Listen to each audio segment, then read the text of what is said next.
پرێسکەی خەم.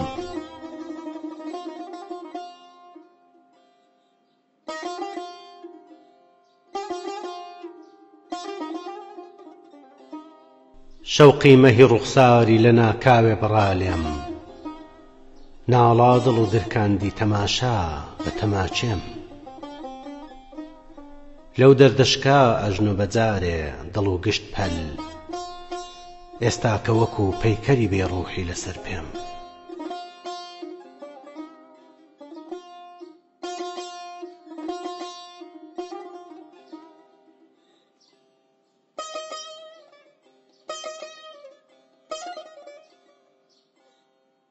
واژۆیە بەدەستی گولی دەورانی ئەمە کوێر، دائیم کە بە تووشی خەفەت و دەرد و کەسەر دێم.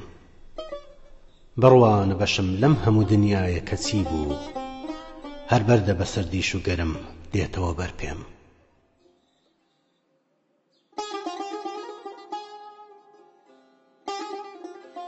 وەختایە ببم دین و بیابان گەڕی سەرشێت، هاکا کە ئەلەو مەینەتە ڕۆژێوە هەرەس بێم.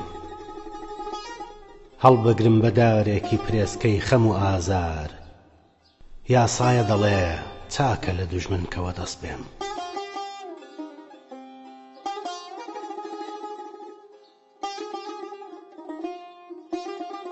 هەرچەندە نوارم نییە ڕۆسنێکی وەبینم، بۆ قوشبن و هەر سووچێ بە وردی لە نەزەر دێم. پاشیارە کە کەوتومە لە بیری شەوە زەنگێ، ڕوندیارەکە لەو ژینە بەرە و پیری سەفەر دێم.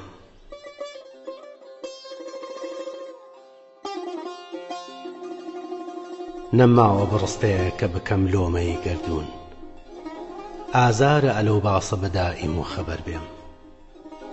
وانەی ڕەشی دنیایە ئەوا فێری منی کرد، باشتر لە قەدەر دڵ دەرەقەت جەنگی قەدەر بێم.